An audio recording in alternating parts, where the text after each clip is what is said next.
Planetary Annihilation, now called Planetary Annihilation Titans, has been dubbed as a spiritual successor to the popular game Total Annihilation, and while it features inspired gameplay, Planetary Annihilation still lacks some key elements from this older title. While some of these have since been solved by mods, we will only be looking at the vanilla game in this video. So with that said, let's begin. First and foremost, Planetary Annihilation only features a single faction, unlike its forebear which features two, the core and the arm, who are eternally locked in a bitter battle to the end. The addition of a faction would add some variety to the game which in some parts is sorely lacking, and could add some nice changes in gameplay. This in turn could also help alleviate the second feature missing, a campaign. Though Planetary Annihilation does feature a galactic mode, it is merely a series of skirmishes tied one after the other. Furthermore, unlike Total Annihilation, there is no background or introductions to missions and the supposed sub-factions that you do encounter during this mode, nor is there any distinct or unique planets or home worlds that are encountered. The fact that this cost an additional $300,000 to implement in its current state is somewhat surprising. That being said, a rework may be incoming in the future if this post from a year ago is anything to go by. Total Annihilation also featured several different biomes, from acid lakes, lava bubbling caverns, crystal worlds, moons which have acted as waste disposal sites, decaying cities, and many others. There are roughly double the number of biomes than Planetary Annihilation's 9 to 10, and this again helps to add some variety and aesthetics.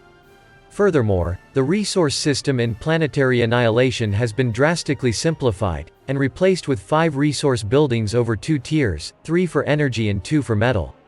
In Total Annihilation, the resource system in combination with the variety in map style, set up different challenges when acquiring resources for each of them. For example, some maps were abundant in metal, whereas others had very few metal spots. On certain maps only tidal, wind, solar and/or geothermal structures could be used to provide energy. This helped make each map and mission feel distinct with its own set of challenges and play styles. Some metal spots had different yields, though this likely overcomplicated matters.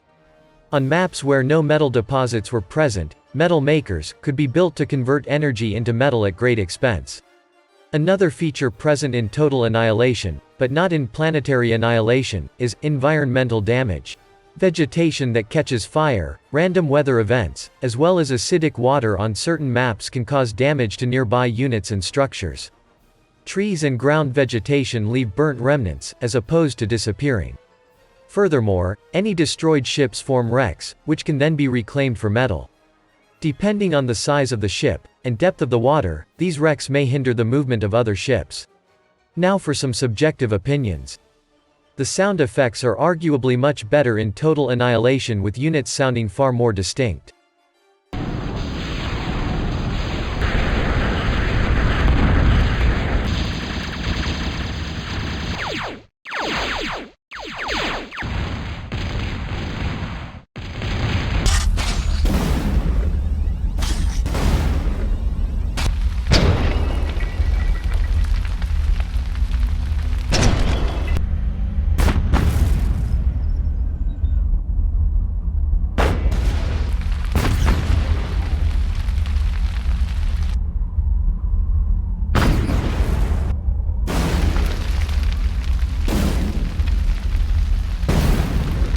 Planetary Annihilation's music is great, and really fits the overall style of the game.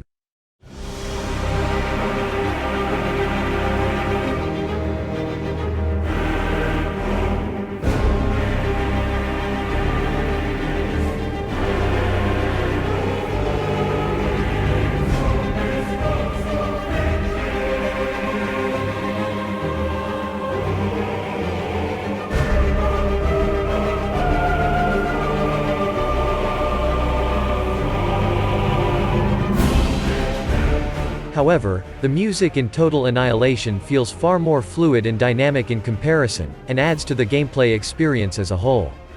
This is likely due to the composer, Jeremy Soule, making a Star Wars-like score in an attempt to make the game stand out from the generic techno music being released at the time, and it really pays off.